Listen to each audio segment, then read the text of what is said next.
الشیطان الرجیم بسم اللہ الرحمن الرحیم اللہم فقہنا فی الدین۔ السلام علیکم ورحمۃ اللہ وبرکاتہ۔ آج ہم سیدہ ام ورقہ بنت نوفل رضی اللہ عنہا کے بارے میں جانیں گے۔ آپ کا نام ام ورقہ، والد کا نام عبداللہ بن حارث بن عویمر بن نوفل، دادا کی طرف نسبت کی وجہ سے وہ ام ورقہ بنت نوفل کے نام سے مشہور و معروف ہوئیں۔ سیدہ ام ورقہ رضی اللہ عنہا کا شمار انصار کے عالم فاضل خواتین میں ہوتا ہے۔ وہ روزے دار، عبادت گزار اور قرآن مجید کی حافظہ خاتون تھی۔ ان کا شمار اپنے دور کی عالم فاضل خواتین میں ہوتا تھا۔ رسول اللہ اپنے بعض صحابہ کرام رضی اللہ عنہم کے ہمراہ ان کے ہاں تشریف لے جایا کرتے تھے، اور جب بھی آپ ان کے ہاں جانے کا ارادہ کرتے تو یہ فرماتے، ہمارے ساتھ چلو، شہیدہ خاتون سے ملتے ہیں۔ یہ صرف اکیلی خوبی نہیں تھی جس کا ام ورقہ کے حوالے سے خاص تذکرہ کیا، بلکہ ان میں اور بھی بہت سی خوبیاں پائی جاتی تھیں۔ جب انہوں نے رسول اللہ سے مطالبہ کیا کہ ان کے لیے ایک مؤذن متعین کر دیں تو آپ نے ان کا یہ مطالبہ بھی پورا کر دیا۔ رسول اللہ نے سیدہ ام ورقہ کو یہ اجازت بھی عطا کر دی کہ وہ اپنے گھر میں عورتوں کو باجماعت نماز پڑھا سکتی ہیں۔ رسول اللہ کی طرف سے عورتوں کا امام مقرر کر دیا جانا بلا شبہ سیدہ ام ورقہ رضی اللہ عنہا کے لیے بہت بڑا اعزاز ہے، جس میں وہ منفرد دکھائی دیتی ہیں۔ سیدہ ام ورقہ قرآن مجید کی حافظہ تھیں۔ انہوں نے رسول اللہ سے اپنے گھر کی مسجد کے لیے مؤذن رکھنے کی اجازت طلب کی تو نبی کریم صلی اللہ علیہ وسلم نے اجازت دے دی۔ عبد الرحمن راوی حدیث بیان کرتے ہیں کہ میں نے ان کے مؤذن کو دیکھا تھا، وہ بہت بوڑھا تھا۔ سیدہ ام ورقہ بنت نوفل اکثر اور بیشتر اوقات ذکر الہی میں مصروف رہتیں، کثرت کے ساتھ قرآن مجید کی تلاوت کیا کرتیں اور قرآن مجید کے احکامات پر غور و فکر کرنے والی اور ان پر عمل پیرا ہونے والی خاتون تھیں۔ جب قریش نے میدان بدر میں مسلمانوں کے ساتھ نبرد آزما ہونے کا پختہ ارادہ کر لیا اور اس کے لیے پوری طرح تیار ہو گئے تو رسول اللہ کی طرف سے تمام مسلمانوں کو مشرکین کے خلاف جہاد کے لیے روانہ ہونے کا اعلان کر دیا گیا۔ قرآن مجید کی آیت سورہ توبہ کی اس کا ترجمہ ہے، اے نبی، کفار اور منافقین دونوں کا پوری قوت کے ساتھ مقابلہ کرو اور ان کے ساتھ سختی سے پیش آؤ، اور آخر کار ان کا ٹھکانہ جہنم ہے اور وہ بدترین جائے قرار ہے۔ مسلمان اس اعلان پر لبیک کہتے ہوئے رسول اللہ کی خدمت میں حاضر ہوئے اور اسلحہ کی کمی کے باوجود میدان جہاد کی طرف اس عزم سے روانہ ہوئے کہ ہمیں فتح نصیب ہوگی یا شہادت سے سرفراز ہوں گے۔ دونوں صورتوں میں ہماری کامیابی ہے اور ہمارے لیے خیر و بھلائی ہے۔ سیدہ ام ورقہ نے رسول اللہ کی خدمت میں حاضر ہو کر اجازت چاہی، جیسا کہ اللہ تعالیٰ نے ارشاد فرمایا، نکلو خواہ ہلکے ہو یا بوجھل، اور جہاد کرو اللہ کی راہ میں اپنے مالوں اور اپنی جانوں کے ساتھ، یہ تمہارے لیے بہتر ہے اگر تم جانو۔ ولید بن عبداللہ بن جمیح نے حدیث بیان کی، وہ کہتے ہیں کہ میری دادی جان اور عبد الرحمن بن خلاد انصاری نے سیدہ ام ورقہ بنت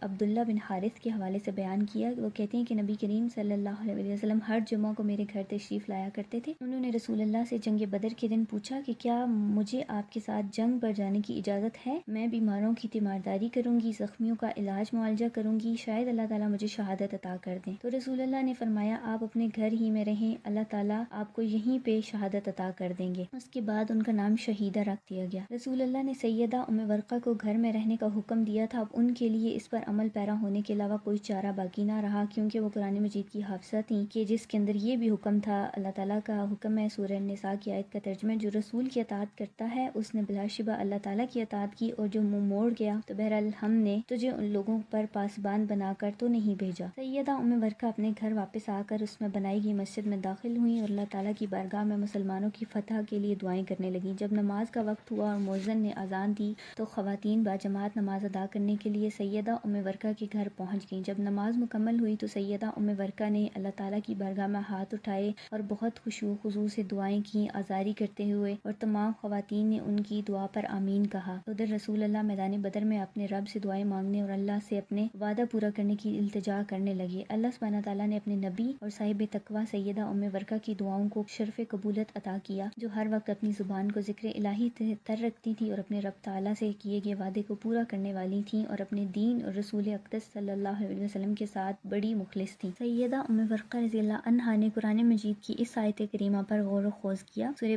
بنی اسرائیل کی آیت کا ترجمہ ہے، نماز قائم کرو زوال آفتاب سے لے کر رات کے اندھیرے تک، اور فجر کے قرآن کا بھی التزام کرو، کیونکہ قرآن مجید فجر مشہود ہوتا ہے، اور رات کو تہجد پڑھو، یہ تمہارے لیے نفل ہے، بعید نہیں کہ تمہارا رب تمہیں مقام محمود پر فائز کر دے۔ سیدہ ام ورقہ کو ان آیات پر غور و خوض سے بڑے فوائد محسوس ہوئے۔ انہوں نے پختہ ارادہ کر لیا کہ ان فوائد کی خوشگوار اثرات سے محروم نہ رہا جائے۔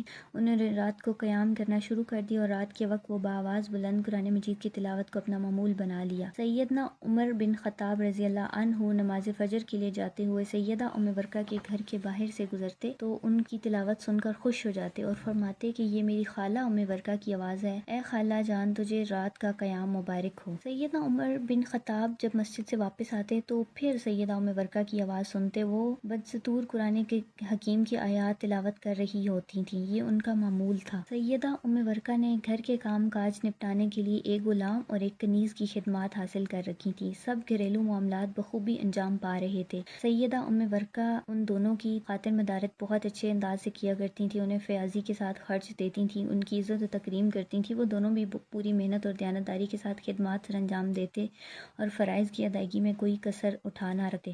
یہ کسی کے وہم و گمان میں بھی نہیں تھا کہ ایک دیانتدار، پرہیزگار، تمام لوگوں کے ساتھ خیر خواہی کے ساتھ پیش آنے والی، روزے دار، عبادت گزار، قرآن مجید کی حافظہ، شفیق اور رحم دل کو اپنے بدبخت غلام اور کنیز کے گھنونے جرم کا نشانہ بننا پڑے گا، جن کے ساتھ وہ ہمیشہ حسن سلوک سے پیش آتی تھیں۔ ایک روز سیدنا عمر بن خطاب نے معمول کے مطابق وضو کیا اور نماز فجر کی ادائیگی کے لیے گھر سے روانہ ہوئے۔ جب آپ سیدہ ام ورقہ کے گھر کے سامنے سے گزرے تو آپ کو ان کی آواز سنائی نہ دی۔ آپ نے کان لگا کر سننے کی کوشش کی لیکن کوئی آہٹ بھی محسوس نہ ہوئی۔ دوبارہ سننے کی کوشش کی لیکن انہیں کچھ بھی سنائی نہ دیا۔ سیدنا عمر بن خطاب کے دل میں شک پیدا ہوا کہ اللہ نہ کرے کہیں کوئی حادثہ پیش نہ آ گیا ہو۔ ان کے دل میں شک و شبہ کا پیدا ہونا ضروری تھا کیونکہ یہ مکمل خاموشی خلاف معمول تھی۔ جب صحابہ کرام سیدہ ام ورقہ کے گھر پہنچے تو سیدنا عمر بن خطاب رضی اللہ عنہ نے آگے بڑھ کر دروازے پر دستک دیتے ہوئے آواز دی، اے خالہ جان ام ورقہ آپ کہاں ہیں؟ لیکن کوئی جواب دینے والا نہ تھا۔ سیدنا عمر اور صحابہ کرام کو شدید بے چینی لاحق ہوئی۔ سیدنا عمر نے بار بار آواز دی لیکن کسی نے جواب نہ دیا۔ سب نے اس بات پر اتفاق کیا کہ گھر کے اندر داخل ہو کر صورتحال کا جائزہ لیا جائے۔ جب صورتحال کا جائزہ لیا گیا تو معلوم ہوا کہ سیدہ ام ورقہ کو شہید کر دیا گیا ہے۔ سیدنا عمر نے سیدہ ام ورقہ کی تجہیز و تکفین اور انہیں جلد دفن کرنے کا حکم دیا اور بڑی تیزی سے مسجد نبوی میں تشریف لے گئے اور لوگوں کو سیدہ ام ورقہ کے ساتھ پیش آنے والے حادثے کے متعلق بتایا۔ سیدہ ام ورقہ کے فضل و شرف کے لیے کافی ہے کہ ان سے سیدنا عمر بن خطاب نے حدیث رسول صلی اللہ علیہ وسلم روایت کرنے کا اعزاز حاصل کیا۔ صحابہ کرام سیدہ ام ورقہ رضی اللہ عنہا کی وفات پر رونے اور انا للہ و انا الیہ راجعون کہنے لگے، پھر انہوں نے شہادت کی مبارکباد دی اور جو کچھ اللہ تعالیٰ نے ان کے لیے اپنی جوار رحمت میں تیار رکھا تھا اس کا تذکرہ کیا۔